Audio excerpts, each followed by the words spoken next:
이제 하나님 말씀 보겠습니다. 하나님 말씀은 마태복음 13장, 오늘 주신 말씀 마태복음 13장 24절로 30절의 말씀 먼저 봉독해 드리겠습니다. 미리 성경을 찾아 놓으셨겠죠. 24절 봉독합니다. 예수께서 그들 앞에 또 비유를 들어 이르시되 천국은 좋은 씨를 제 밭에 뿌린 사람과 같으니 사람들이 잘 때에 그 원수가 와서 곡식 가운데 가라지를 덧뿌리고 갔더니 싹이 나고 결실할 때에 가라지도 보이거늘 집주인이 종들이 와서 말하되 주여 밭에 좋은 씨를 뿌리지 아니하였나이까? 그런데 가라지가 어디서 생겼나이까? 주인이 이르되 원수가 이렇게 하였구나. 종들이 말하되 그러면 우리가 가서 이것을 뽑기를 원하시나이까? 주인이 이르되 가만두라. 가라지를 뽑다가 곡식까지 뽑을까 염려하노라. 둘 다 추수 때까지 함께 자라게 두라.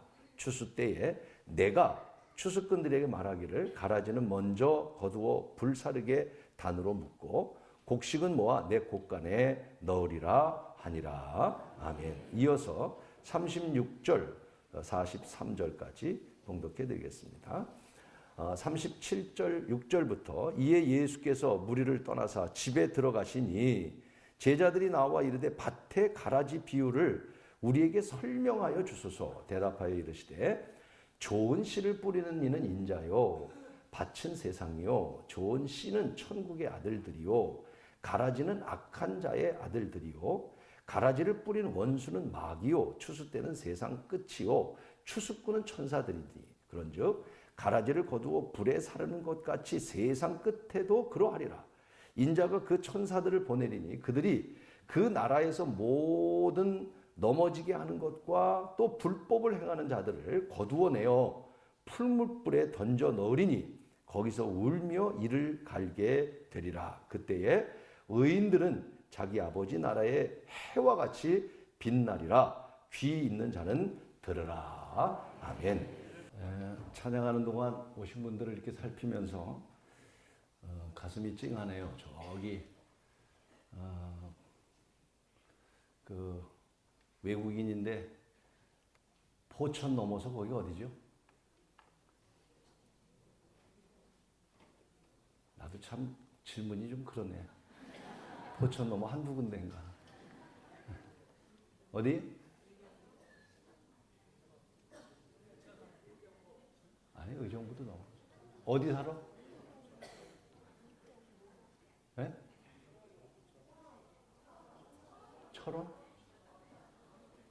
하여튼 포천 넘어서 그 안에 깊이 사는데 외국인인데 매주는 못 나오지만 여기 나오려면 새벽 거의 6시에 나온다고 그래요. 참 와서 참 한국말도 잘 이해 못할 텐데 그래도 은혜의 자리에 나와서 그래도 인연을 맺었다고 참 감동이 됩니다. 다시 감사를 드리고 또 우리 외국인들이 우리 특별히 이쪽 지역에 참 많습니다.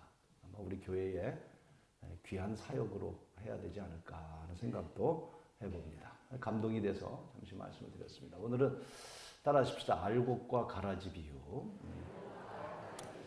요새 제가 비유에 대한 설교를 준비하면서 제가 많은 은혜를 받습니다. 비유 그러면 일반적으로 그냥 우리가 생각하는 고정관념이 있는데 좀 고정관념에서 조금 벗어나서 좀 깊이 좀 생각해 보면서 제 스스로 은혜를 받고 있는데 여러분들에게는 어느 정도 은혜가 되는지 모르겠습니다. 오늘 이 알곡과 가라지의 비유를 통해서 우리 모두가 은혜 받는 귀한 자리가 되기를 축복합니다. 특별히 마태복음 13장은 비유에 대한 내용이 꽉 차 있습니다. 한 7, 8가지 씨 뿌리는 비유, 또 고기 그물에 대한 비유, 또 진주를 구하는 장사꾼의 비유, 뭐 겨자씨의 비유, 많은 비유들이 13장에 담겨져 있어요. 그 이야기는 둘 중에 하나겠죠. 예수님이 비유로 말씀하신 내용들을 모아가지고 13장 한 장에 이렇게 기록해 놓을 수도 있고 또 아니면 이 13장은 특별히 예수님께서 비유에 대한 이야기들을 집중적으로 하셨던 그런 두 가지 가운데 하나일 것입니다. 그런데 오늘 이 비유 속에서 하시고자 하는 말씀에 이 비유, 많은 비유들을 얘기하면서 하시고자 하는 이야기가 어떤 걸 얘기하려고 하는 거냐면 천국에 대해서 얘기하려고 하는 거예요. 천국. 뭐에 대해서요?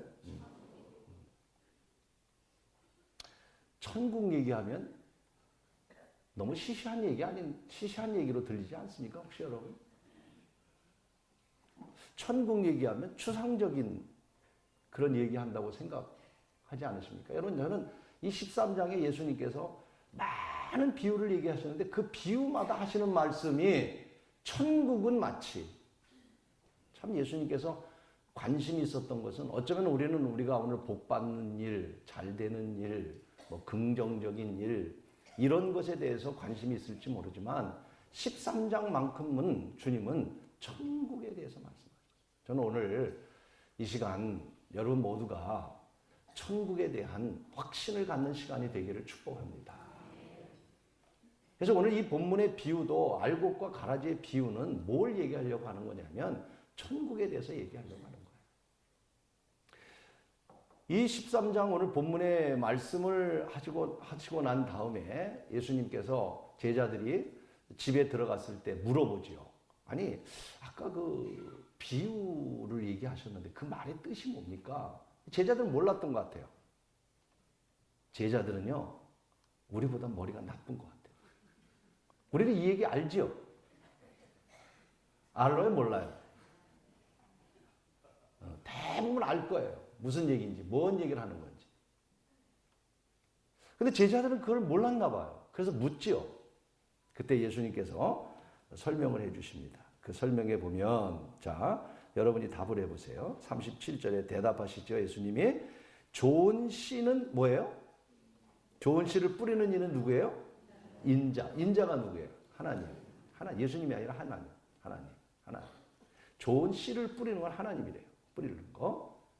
그러면서 38절에 밭은 세상에 하나님께서 씨를 뿌리는 거예요. 좋은 씨는 누구예요? 천국의 아들. 천국에 갈 수 있는 사람들. 아들이라고 해서 여자는 못 가는 거 아니에요? 천국의 아들, 구원받은 자들. 하나님이 세상에 씨를 뿌리는데 좋은 씨는 천국의 아들들. 오늘 이 자리에 여러분은 예수 그리스도를 마음에 영접했다면, 복음이 여러분 안에 있다면 여러분은 하나님의 천국의 자녀인 줄로 믿습니다. 우리 천국의 자녀예요. 천국의 자녀. 아멘. 그러면서 말씀하시죠. 가라지는 뭐예요? 악한 자의 아들이. 악한 자의 아들. 가라지가 있는데 그 가라지는 구원받지 못한 사람들. 알곡이 아니에요. 가라지라는 거예요. 자, 39절에 그런데 그 가라지를 뿌린 그 원수는 누굽니까? 마귀가 뿌린대요. 마귀가 뿌린대요. 그리고 추수 때는 언제일까요? 세상 끝이요. 추수 때는 세상 끝이요. 그러니까 마지막 때를 추수 때로 비유한 것이죠. 그런 다음에 추수꾼은 누굽니까? 천사들. 요새 이단들이 자기들이 추수꾼이라고 그래요. 아주 잘못된 이야기죠. 추수꾼은 누구예요? 천사들이에요. 천사들이 추수를 하는 이 말씀을 하셨습니다. 아주 쉽게 해석이 됐어요. 여러분도 다 이해가 될 거예요. 제자들도 이제 이해가 됐을 거예요. 이 말씀을 하신, 오늘 이 비유를 말씀하신 가장 핵심적인 이유를 제가 정돈을 해봤어요. 이 비유를 왜 말씀하셨을까? 그 이유는 씨 뿌린 자인 하나님, 예수님도 좋고요. 하나님이라고 말씀했는데 하나님도 좋고 예수님도 좋고, 씨 뿌리는 자를 이 세상에서 그 씨를 뿌렸는데, 씨는 성경에 말씀이라고 그랬으니까 하나님 말씀을 통해서 알곡이 된 하나님의 자녀로 하나님은 여러분이 이 땅에서 자라기를 원한다. 그런 말씀이에요. 아멘. 다시 말씀드릴게요. 우리 주님은 이 세상 많은 사람들이 하나님의 말씀을 통해서 그 말씀의 씨가 내 안에 들어와서 천국의 아들, 하나님의 자녀로 자라가기를 오늘 원하신다. 그런 뜻이에요. 또 하나는, 오늘 이 말씀에, 가라지를 뿌리는 마귀도 있다는 거예요. 그렇죠? 가라지를 뿌리는 마귀가 있는데 한밤중에 가라지를 뿌려서 악한 자를 만든다는 거예요. 그리고 마지막 추수 때, 마지막 심판 때 알곡과 가라지를 골라내서 알곡은 천국에, 가라지는 영원히 불타는 지옥불에 태워버리리라. 이렇게 말씀하신 거예요. 정말 원합니다. 저는 우리 모두가 알곡이 돼야 될 줄로 믿습니다. 돼야 됩니다. 결코 쭉정이 되면 안 돼요. 가라지가 되면 안 돼요. 우리 신앙생활에서. 자, 이 말씀은 성경에 이미 여러 군데에 이와 같은 말씀들을 하셨습니다. 마태복음 3장 12절에 여러분 읽으시면 같은 의미라는 걸 깨닫게 될 거예요. 같이 읽어볼까요? 손에 키를 들고 자기 타작마당을 정하게 하사 알곡은 모아 곳간에 들이고 쭉정이는 꺼지지 않는 불에 태워버려요. 여러분 알곡이 돼야 되죠. 그죠? 쭉정이가 되고 가라지가 되면 안 된다는 거예요. 오늘 말씀의 핵심은 그거예요. 또 같은 말씀 하셨습니다. 마태복음 25장 33절에도 같이 읽습니다. 뭐라고 했어요? 양은 그 오른편에, 염소는 왼편에 두리라. 성경 구절 하나, 그 34절 연결해서 찾을 수 있으면 찾아보세요. 자, 양은 오른편에, 염소는 왼편에. 그 다음에 34절에 뭐라고 말씀하셨냐면, 성경 못 찾았어요? 그러면 그냥 제가 말씀드릴게요. 오른편에 있는 양은 양, 왼편에, 오른편에는 양, 왼편에는 염소를 두리라. 이렇게 말씀하시면서 뭐라고 말씀하냐면, 성경 구절이 안 나오는데 이렇게 나옵니다. 오른편에 있는 자에게는 복이 있으리라. 이렇게 말씀합니다. 양이 돼야지 뭐가 되면 안 돼요? 염소가 되면 안 돼요. 양이 돼요. 양은 어느 편에? 오른편에. 예수님이 십자가에 죽을 때 두 강도가 죽었어요. 어느 편에? 성경에 오른편 나와요, 안 나와요? 나와요? 그건 어디서 나온 성경이지? 성경에 오른편 안 나와요. 그 한쪽 강도가. 근데 우리는 오른편이라고 믿어요. 이유가 뭐예요? 이런 근거예요. 이런 근거 속에서. 그래서 맞아요. 오른편이 맞아요. 저는 여러분 교회 와서도 꼭 오른편에 앉으시길 바랍니다. 근데 여러분 꼭 오른편에 앉으세요. 내가 보니까. 왜냐면 내가 바라볼 때 이쪽이 오른편이에요. 근데 여러분이 날 바라볼 땐 어느 쪽이 오른쪽이에요? 이쪽이 오른쪽이에요. 그게 다 오른쪽이에요. 자, 여러분 그렇습니다. 오른편에 있는 자는 복이 있으리라. 이렇게 말씀하면서 쭉정이가 되지 말라는 말이고 염소가 되지 말라는 얘기고 가라지가 되지 말라는 말씀을 하시면서 뭐라고 말씀하면 예비된 나라를, 오른편에 있는 자에게는 예비된 나라를 상속받으리라. 이렇게 말씀하셨어요. 똑같은 말씀이죠. 자, 이건 너무 쉬운 말씀이지만 저는 이 말씀을 예수님께서 하신 가라지와 알곡의 비유를 왜 하셨을까? 여러분 알곡 되십시오. 이 설교로 제가 끝난다면 아마 싱겁게 생각할 거예요. 그러나 본뜻은 물론 알곡이 되라는 말씀이지만 단순히 우리가 알곡이 되십시오. 그런 말씀은 아닐 거라고 생각합니다. 저는요, 이 시간에 계신 분들은 대부분 알곡이 당연하다고 저는 생각합니다. 아멘 안 하시네요? 그러면 쭉정이가 되시기 바랍니다. 여러분 알곡이에요. 대부분 알곡이에요. 복음을 여러분이 받아들여요. 확신을 가져야 돼요. 우리 쭉정이 아니에요. 쭉정이 되면 안 돼요. 만약 여러분이 쭉정이라고 생각한다면 신앙생활 다시 하셔야 돼요. 저는 그렇게 분명히 믿어요. 이 자리에 계신 여러분들은 대부분 알곡입니다. 알곡. 뭐 알곡 크게 아멘했다고 해서 알곡이 안 했다고 알곡이 아닌 건 아니에요. 그러나 그래도 아멘한 사람이 더 확신이 있다고 저는 생각해요. 알곡이에요, 우리 알곡. 오늘 이 말씀은 알곡이 되라 되지 말라 그런 얘기로 포함됐지만 그런 뜻이 아니에요. 알곡된 하나님의 자녀들이 신앙생활하면서 가라지가 있기 때문에 어떻게 알곡으로서 우리 신앙생활 해야 되는가를 말씀하고 있다고 저는 생각합니다. 그래서 오늘 교회론적인 입장에서 교회 안에서 우리 많은 사람들이 구원받아서 이제 알곡이 됐고 예수 그리스도를 나의 구주로 고백하는 사람들이 모여서 찬송하고 예배하고 함께 공동체 생활하면서, 그러나 예수님께서 이 비유 속에는 중요한 포인트가 있어요. 가라지가 있기 때문에. 이 가라지의 비유를 얘기하면서 알곡으로 구원받은 하나님의 자녀가 된 여러분들이, 우리들이 교회 생활을 어떻게 해야 되는가를 오늘 말씀드리려고 합니다. 그 첫째가 뭐냐면요, 이렇게 말씀하세요. 25절에 보니까 사람들이 잘 때 그 원수가 와서 곡식 가운데 가라지를 덧뿌리고 갔다, 이렇게 말씀합니다. 이 말은 뭐냐면 알곡 가운데 가라지가 있다, 그 말씀이죠. 제가 말씀드렸어요. 여기 오신 모든 분들이 뭐가 되기를 원한다고요? 알곡이 돼야 돼요. 대부분 알곡이에요. 틀림없어요.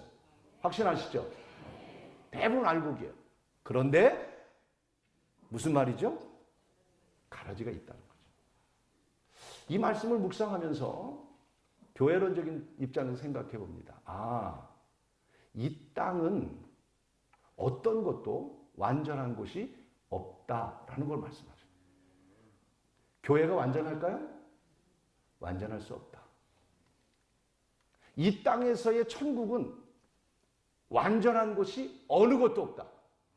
아멘? 이 말만 들어도 여러분 이단에 빠지지 않아요. 이단들이 말합니다. 우리 이단에 여기 와야 여기가 천국입니다. 천국에? 이 땅에 천국이 있을 수 없어요. 그렇죠? 그러니까 오늘 이 말씀은 교회는 이 세상의 천국과 같은 곳이지만 결코 교회도 완전할 수 없고, 우리가 아무리 우리 마음에 주님을 모시고 정말 구원받은 것 같이 살아도 우리 안에는 가라지가 있기 때문에 결코 천국에 이르기를 원하지만 결코 이 땅은 완전할 수가 없다. 아멘? 그 사실을 알고 신앙생활 하셔요. 그러면 시험에 들지 않습니다. 낙심하지 않습니다.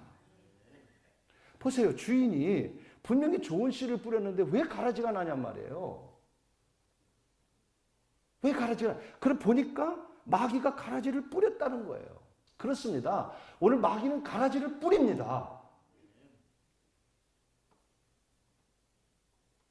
우리 마음에도 가라지를 뿌려요.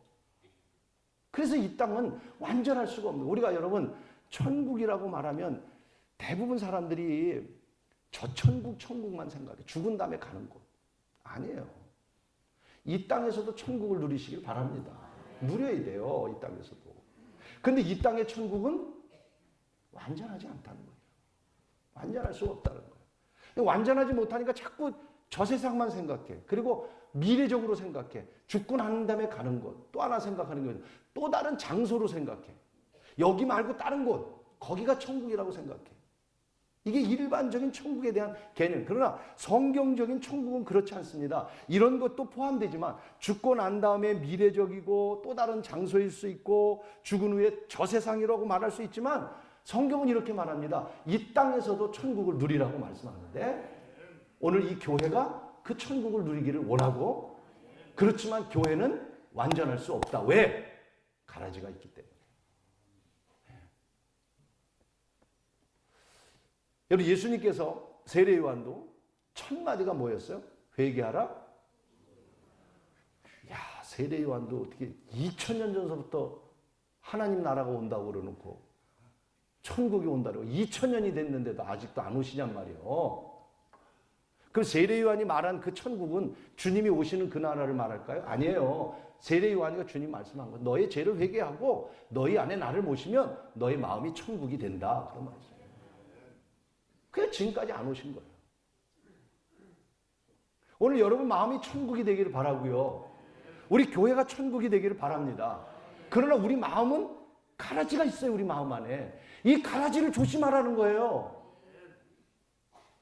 하나님의 자녀로 구원받은 사람들이 마음속에, 교회 안에도 다 우리 다 알곡이라는 표현이 여러분에게 좀 거슬리게 들릴지 모르는, 다 구원받은 사람이, 아멘. 그런데 영원한 완전한 것이 아니라 여기에도 가라지가 있다는 거예요. 저는 여러분 가운데 누가 가라지라고 하는 말이 아니라 마귀가 교회 안에도 가라지를 뿌린다. 이 사실을 우리가 알아야 돼요. 그래서 교회는 완전할 수가 없는 거예요. 이단의 뜻이 뭡니까? 이단은 마귀가 하는 일처럼 교회 안에 가라지를 뿌리는 거예요. 이단은 끝이 다르다는 뜻이잖아요. 끝이 다르다. 이 이단들이 살며시 교회에 들어와서 제가 가라지를 한번 연구해 보니까요. 이 가라지는 곡식을 뿌릴 때 그 곡식의 종류와 가라지가 자랄 때 특별히 씨를 뿌리고 새싹이 났을 때는 전혀 구분이 안 된다는 거예요. 전혀 구분이 안 된다는 거예요. 조금 자라면서 약간의 차이는 있지만 거의 비슷하다는 거예요. 여러분 이단도 그래요. 비슷해요. 하나님 믿는 것 같고 성경 갖고 얘기하는 다 비슷한 것 같아요. 조금 다른 거거든요. 이게 이단이거든요. 여러분 보석도 말이에요. 진짜보다도요 가짜는요 더 빈다요. 더 빈다요. 더 잘하는 것 같아요. 그런데 차이가 나는 거예요. 이 가라지라는 건 초기에 구분이 안 되지만 나중에 다 자라고 나면 그제서야 구분할 수 있는 거예요. 여러분 이거예요. 오늘 우리 마음속에도 우리가 볼 때는 알곡인 것 같은데 가라지가 있는 거예요. 그래서 신앙생활 할 때 이게 알곡인지 가라지인지 구별하고 가라지면 뽑아내. 오늘 사실은 뽑아내라고 말씀하시진 않았어요. 그대로 두라고 그랬어요. 근데 오늘 첫째 우리 안에는 가라지가 있고 또 이 땅에 우리는 천국을 사모하지만 가라지가 있기 때문에 완전할 수 없다는 사실을 기억한다면 여러분 신앙생활에 교회를 통해서 사람을 통해서 상처를 입을 필요가 없다고 생각해요. 요 가까운 송도에 어느 교회가 문제가 생겼는데 송도는 그래도 종교부지를 받았으니까 큰 교회잖아요. 근데 그 큰 교회가 문제가 생기니까 한 200~300명이 그냥 교회를 빠져나가더라.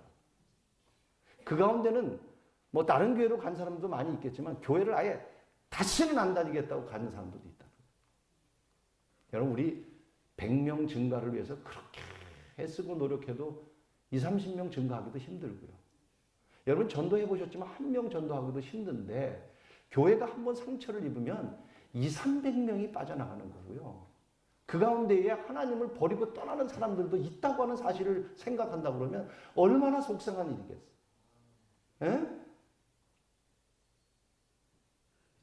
여러분 조그만 가라지들이 우리 안에 들어와서 이렇게 파괴하고 망하게 하는 거. 제가 아는 목사님, 진짜 잘하는 목사님. 저 경기도 광주에 아주 대형 교회, 몇천 명이 모이는 교회. 5~6년 동안 교회가 고통을 당하는데 이루만 할 수 없었어요. 목사님이 일주일에 한 2번씩 검사에게 교회 문제 때문에 신문을 받으러 가면 8시간, 9시간. 일주일에 2번, 8시간, 9시간. 난 죽으면 죽었지 그렇게 못해요. 절대로 날 고소하지 마시기 바랍니다. 야, 그 목사님 얘기를 들어보니까 얼마나 고통스러운지 모르겠어요. 5년 동안 교인들이 떨어져 나가는데 근데 지금은 이제 잘 정돈이 돼서 교인들이 으쌰으쌰해서 다시 이제 많이 회복시키고 목사님도 힘이 나서 열심히 일을 하고 그래요. 그런데 말씀드리려고 하는 게 뭐냐. 그때 나갔던 200~300명들을 보니까 전체는 아닌데 그 가운데 주역이 다 누구냐면 신천지 사람들이라는 거죠. 여러분 가라지가 있을 수 있다는 거예요. 그래서 우리는 여기 오늘 이 예배드리는 여러분 모두가 우리가 다 구원받은 하나님의 자녀들이고 오늘 이 말씀대로 말하면 알곡과 같은 우리 성도들이지만 사랑하는 여러분 이 땅은 완전할 수 없고 교회는 완전할 수 없기 때문에 교회의 조그만 문제로 인해서 여러분 시험 들거나 하나님을 떠나거나 사람들 문제 때문에 사랑 때문에 예수를 버리거나 그런 일 없이 우리 구원받은 알곡들이기 때문에 정신 차리고 우리 신앙생활 잘 할 수 있기를 주의 이름으로 축원합니다. 첫째 그 말씀이에요. 근데 두 번째 뭐라고 말씀하냐면 29절에 이렇게 말합니다. 주인이 이르되 가만둬라. 가라지를 뽑다가 곡식까지 무슨 말에 따라서 가라지를 뽑지 말아라. 제가 말씀드렸죠? 가라지를 뽑지 말아라. 거예요. 이게 역설적인 말씀입니다. 저는 이렇게 생각해요. 아니 당연하잖아요. 가라지를 뽑는 게 낫죠. 그래야 잘 자랄 거 아니에요. 근데 주님 말씀하세요. 분명히 말씀하셨어요. 뭐라 그랬어요? 가라지 뽑지 말라 그랬어요. 뽑지 말라. 제 생각 같아서는 이렇게 봤다가 가라지가 누군지 한번 봐가지고 그 가라지 그냥 뽑아내면 좋을 것 같아요. 근데 주님은 그렇게 하지 말래요. 그렇게 목회하지 말래요. 그렇게 교회 다스리지 말래요. 여러분, 가라지를 뽑다 보면요, 내가 남을 정죄하게 되고요, 잘못 판단할 수도 있잖아요. 이 말의 의미는 역설적으로 저는 이렇게 생각합니다. 한번 따라해 볼까요? 뽑는 일에 힘쓰지 말고 심는 일에 더 힘써라. 아멘. 그렇습니다. 뽑고 싶지요. 그러나 뽑는 일에 신경 쓰지 말고 더 우리가 해야 될 것은 더 키우고 심는 일에. 종들이 추수 때가 거의 돼서 보니까 가라지가 있는 거예요. 그래서 주님께 말합니다. 주인에게 말합니다. 이 가라지를 뽑을까요? 그랬더니 주인이 아니야. 오늘 29절에 그 말씀이에요. 가라지를 뽑지 마. 뽑다가 알곡을 뽑을까 염려된다. 여러분, 주인의 마음을, 오늘 주님의 마음을 여러분 아신다면 정말 주님 앞에 오늘 감사헌금 10만 원 이상은 해야 될 것 같아요. 주님의 마음이 이런 마음. 무슨 마음인지 아세요? 하인이 와서 뽑을까요? 그랬더니 아니야. 가라지 뽑는, 주님도 가라지 뽑기를 원하셨어요, 사실. 주인도. 그런데 뽑지 마. 이유는 뽑다가 알곡을 뽑을까 염려한다. 여러분들을 생각하는 주님의 마음 깨달으시길 바랍니다. 마음 같아서는 가라지를 뽑고 싶지만 행여나 한 사람이라도, 여러분 가운데 낙심한 사람 한 사람이라도 그래도 끝까지 붙들고 싶은 마음, 여러분이 하나님께로 돌아오고 싶기를 원하셔서 하나의 알곡이라도 다치지 않게 하기 위해서 우리는 주인의 마음을 기억해야 합니다. 여러분, 가라지를 뽑지 말아야 될 이유가 저는 4가지로 정리해서, 첫째, 지금 말씀드린 대로 곡식을 뽑을까 염려함이라. 알곡을 사랑하는 그 주님의 마음. 두 번째, 가라지를 뽑는 일은 내가 하는 일이 아니라 주님이 하시는 일이다. 다시 말하면 심판과 판단은 주님이 하시는 일이다. 세 번째로, 가라지를 뽑지 말아야 될 이유는요, 분명합니다. 알곡과 가라지는 함께 자라서 마지막에 알곡과 가라지가 분별되기 때문에 우리가 이 땅. 세 번째, 아주 중요한 얘기입니다. 지금은 심판의 때가 아니라 은혜의 때이기 때문에, 물론 가라지가 알곡이 되는 건 아니지만 오늘 이 말씀 속에는 가라지는 누구예요? 마귀가 뿌린 믿지 않는 자들일 수도 있고 불신하는 하나님의 자녀가 안 된 사람들인데, 주님의 마음은, 주인의 마음은 그 가라지도 알곡이 되기를 원하는 그 마음 속에서 오늘 기록한 말씀이에요. 다시 말하면 오늘은 심판의 때가 아니라 은혜의 때이기 때문에 하나님은 오늘도 가라지를 뽑기를 원치 아니하고, 오늘 여러분 마음속에 있는 복음이 우리 구원받은 알곡으로서 심는 일에 더 힘쓰고 알곡된 성도들이 가라지를 조심할 수 있기를 주의 이름으로 축복하는 것입니다.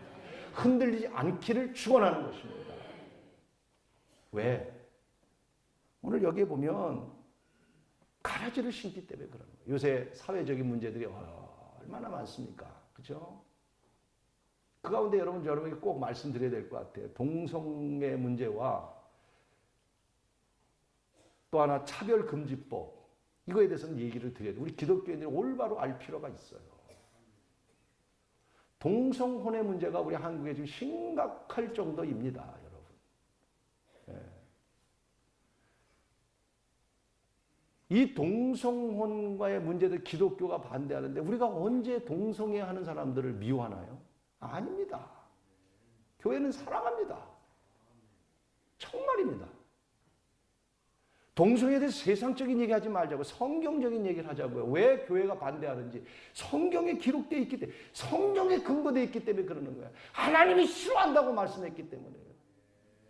우리는 그것이 죄라고 말하는 것뿐이지 그들을 미워할 이유가 없습니다. 만약 내 주변에 그런 분들이 있다면 더 그분들을 위해서 기도해드리고 싶고, 여러분, 동성애가 이건 천성적으로 태어날 때부터 절대 아닙니다. 아닙니다. 환경과 배움을 통해서 이루어진 겁니다. 유혹하고 있는 겁니다. 성경이 말합니다. 성경 열왕기상 15장 22절에 성경에 근거해서 몇 가지만 말씀드려 볼게요. 15장 22절 뭐라고 말씀합니까? 15장 12절에 이렇게 말합니다. 남색하는 자를 그 땅에서 쫓아냈고 남색이 뭐예요? 남자가 남자를 좋아하는 동성애를 말하는 거예요. 성경에 기록되어 있는 말씀인데 왜? 우리는 다른 이유 없어요. 어떤 문화, 어떤 인권 그런 거 떠나서 성경이 남색한 자 뽑아내서 처벌하라고 말씀하죠. 성경은 무섭게 말하는 거예요. 그 죄, 이걸 사랑하지 않고 차별한다는 게 아니라 죄를 하나님이 싫어한다 그 말씀이에요. 여러분 이 말이 이런 말씀이 한두 군데인가요? 디모데전서 1장 10절 뭐라고 말씀하셨을까요? 음행하는 자와 남색하는 자, 인신매매 이런 자, 거짓말하는 자, 거짓 맹세하는 자, 기타 바른 걸 거스른 자를 위하면 안 된다는 거예요. 고린도전서 6장 9절에 말합니다. 뭐라고 말합니까? 불의한 자가 하나님의 나라를 유업으로 받지 못한다고 그랬어요. 어떤 사람? 그래서 미혹받지 말고 음행하는 자, 우상 숭배하는 자, 간음하는 자, 탐색하는 자, 뭐하는 자? 남색하는 자. 우리는 동성애를 반대하는 이유는 인권, 차별 그게 아니에요. 하나님이 이것은 죄라고 말했기 때문에. 근데 더 안타까운 거는요. 이렇게 말하면 요새 우리나라의 차별금지법이 국회에서 통과하려고 그래요. 차별금지법이 우리 기독교인 똑바로 우리가 동성애에 대해서 차별법에 대해서는 여러분 언제 한번 다른 특강 시간에 한번 하겠지만 우리가 정말 알아야 됩니다. 차별금지법이 뭐냐면 이런 겁니다. 우리가 이렇게 얘기하면 동성애자들을 차별. 아니죠. 우린 차별하지 않습니다. 다시 말씀드릴게요. 그들을 더 사랑하고요. 죄에서 돌아와서 우리와 같이 정상적으로 돌아오기를 원합니다, 여러분. 어떻게 이것이 차별이냔 말이에요. 물론 남녀 차별 많이 있었어요. 아니, 요새 내가 가만히 보니까 여자들한테 내가 차별당하는 것 같아, 도리어 반대로 지금. 정말 옛날에는 우리 남녀 차별들이 얼마나, 지금은 이제 그런 시대 아니에요. 맞습니다. 그런 거는 금지돼야죠. 남녀가 어떻게 차별이 됩니까? 또 인종차별 있을 수 없지요. 근데 솔직히 여러분 마음속에 우리들 마음속에 얼마나 인종차별하고 있는지 아세요? 말로는 그러는데 우리 외국인들에 대해서 정말 여러분 사랑하는 마음 있습니까? 아닌 사람 많습니다. 그래놓고 차별금지법 말이 안 되죠. 예, 지역차별 이제는 많이 없어졌죠. 그래도 아직도 지역차별합니다. 여러분 고향을 강조합니다. 그래놓고 무슨 지역차별금지법? 아니죠. 동성애, 저는 이걸 생각하면서 이걸 생각해봤어요. 그런 차별이면 기차 타면 원로석이 있고 그리고 노인 우대석이 있고 임신한 사람들 앉은 자리. 아니 왜 차별합니까? 누가 노인들은 앉으라고 그랬어? 누가? 여러분 노인들을 앉게 만든 좌석이 차별입니까? 아니잖아요. 노인들을 잘 우리가 우대하는 거지. 이제 앞으로 그런 시대가 되는 거예요. 다 차별이라는 거예요. 근데 왜 기독교가 차별법 금지법을 해서는 안 되느냐? 여러분 어디 가서 우리 여러분 구원은 누구를 통해서 받아요? 예수님밖에는 구원이 없습니다. 나 외에는 내 이름 외에는 구원을 줄 자가 없다고 말씀하셨어요. 이 말하면 우리는 잡혀가는 거예요. 이제 다른 종교를 차별했기 때문에 있을 수가 없는 일들이에요. 너무 흥분되는 이야기들이에요. 나라가 이렇게 참 기독교에 대한 핍박이 얼마나 많은지. 주사파 오늘도 우리 장로님하고 그런 얘기했어요. 우리 생각에는 에이, 그래도 대한민국을 그렇게 생각하는 사람이 어디 있어? 설마 대한민국 국민이 북침을 6.25가 북침이라고 말하는 사람이 어디 있겠어? 여러분 있습니다. 그 사상에 젖은 사람 있어요. 진짜로 봤어요. 들었어요. 주사파를 강의한 어느 목사님이 연세대 연합신학대학원 출신의 목사님이 주사파를 가리킨 얘기를 하면서 얘기를 해요. 여러분 에이즈 환자가 지금 얼마나 많은지 알아요? 에이즈에 들어가는 국가 예산이 어마어마합니다. 그 에이즈가 다 어디서 왔습니까? 동성애에서 온 거예요. 거의 다. 그런데 여러분 우리가 언제 차별했냔 말이에요. 도리어 에이즈 환자들 불쌍하지요. 그래서 국가에서 그 비용을 다 대줘요. 한 푼도 안 내고. 반대로 얘기할까요? 차별하는 거 아니에요? 어렵고 가난한 사람이 얼마나 많은데 왜 병든 사람에게 다 무료로 다 주고 있냔 말이에요. 잘못된 일을 하고 있는 사람에게 이렇게 말할 수 있지만 에이즈라는 건 무서운 병이잖아요. 그러니까 그걸 막아야 되니까 국가가 최선을 다해서 그걸 다 비용 수천억입니다, 여러분. 이런 얘기를 하다 보면 잘못된 얘기를 할 수도 있습니다. 그러나 제가 오늘 중심적으로 하는 말씀은 뭐냐면 이 땅에 여러분 가라지가 있습니다. 어려운 일이 있습니다. 신앙생활도 마찬가지라는 얘기예요.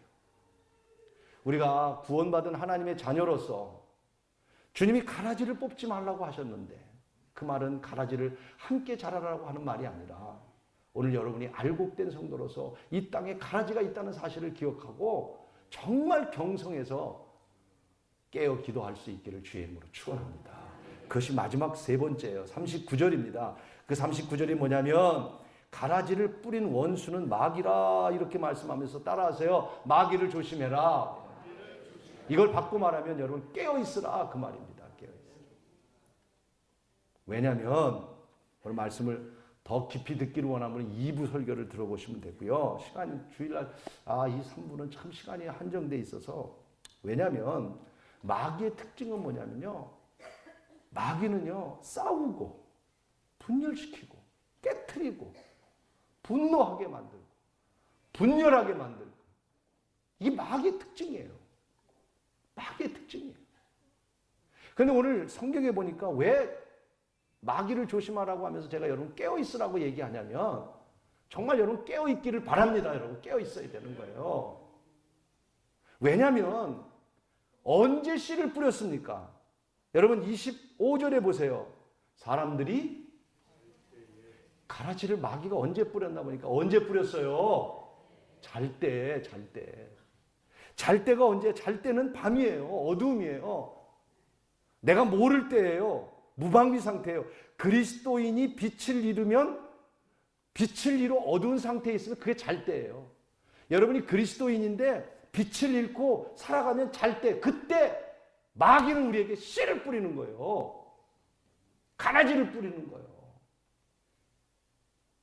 우리 그리스도인들이 정신을 차리고 여러분 이 잘 때라고 하는 말을 우리는 기억하셔야 합니다. 기억하셔야 돼요. 어두운 밤 시대리니 어두운 밤 시대입니다. 내 직분 지켜. 여러분 직분 지키세요. 어두운 밤이 온다니까요. 잠잘 때 마귀가 뿌린다니까요. 그 가라지가 우리 안에서 자라가게 된단 말입니다. 그래서 우리는 깨어나야 된다는 거예요. 베드로전서 5장 8절에도 근신하여 깨어라 이렇게 말. 근신하여 깨어라.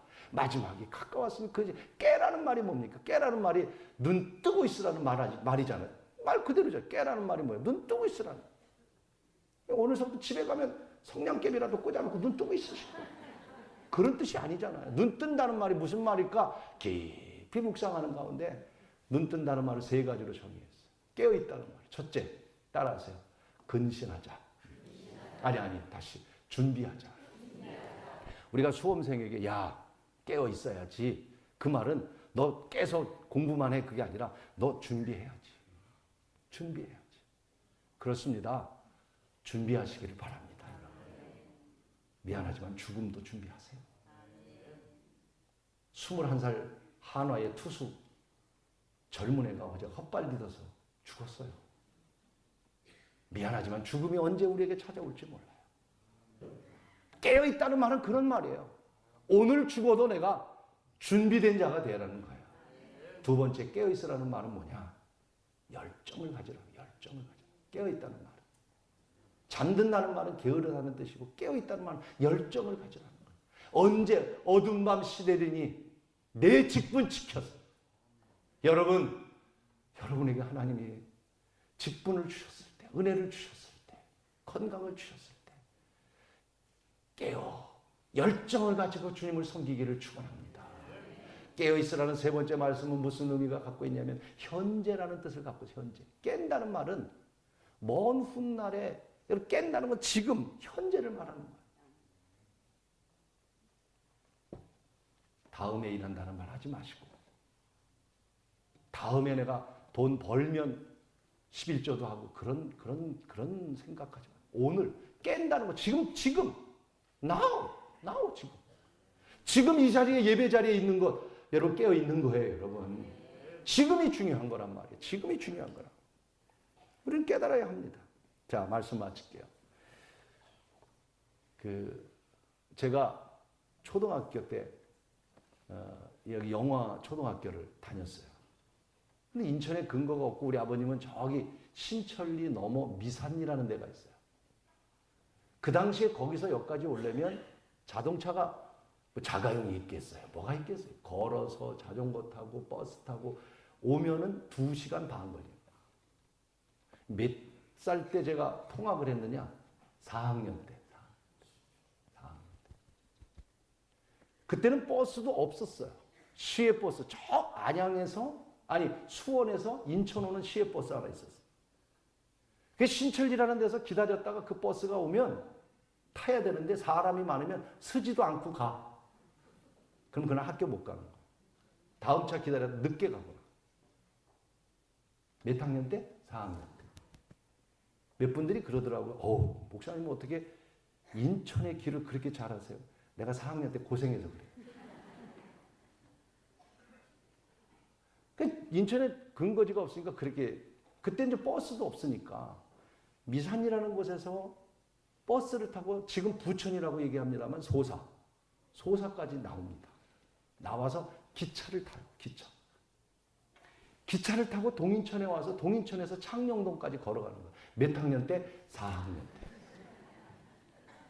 참 대단하죠, 제가. 참 지금 생각해보면 우리 아버지도 너무하셨어, 진짜. 그래도 아들 하나 좋은 학교 가서 공부해야 된다.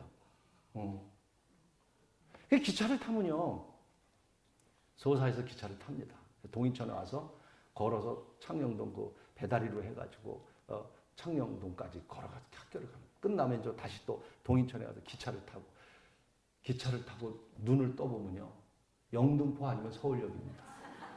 왜? 좋은 게 아니라 너무 피곤하니까 기차만 타고 그냥 잠들어 버려요. 왜 영등포 서울역이냐? 영등포 아니면 용산. 그때는요, 역전이 이렇게 많지 않았어요. 소사 다음에 부평 다음에 주안인가? 아니, 주안도 아니야. 그리고 동인천. 역전이 그게 다예요. 그 다음에 소사 다음에 오리동 다음에 영등포 다음에 용산. 그러니까 역전도 많지 않아요. 그래서 어떤 땐 내리면 용산이야. 그래서 다시 기다렸다가 차를 타고 깨가지고 왔으면 되는데 또 졸다가 졸면 동인천이야. 많이는 아니지만 2-3번. 몇 학년 때? 그래서 너무 안타까우니까 우리 아버님이 창녕동에다 방 하나 얻어줘가지고 전 4학년 때부터 하숙을 하면서 또 할머니가 와서 키워주면서 그렇게 초등학교 생활을 했어요. 가만히 생각해봅니다. 피곤하니까, 잠이 드니까, 공부도 제대로 못했어. 학교는 좋은 데 가고 있지만 공부도 할 수 없고 피곤하고 지치고. 저는 오늘 이 시대가 똑같지 않나 생각합니다. 힘들고 어려워서 여러분 기도 생활도 하는 일에 너무 지쳐 있고 영적으로 우리가 너무 잠들어 있는데, 잠들어 있으면 여러분 기억하십시오. 잠잘 때 마귀가 가라지를 뿌린대요. 그 가라지가 내 안에서 자라나면 오늘 우리는 여러분 알곡 아닙니까? 알곡 아닙니까? 사랑하는 여러분, 다시 깨어나기를 진심으로 주의 이름으로 축원합니다. 기도합시다.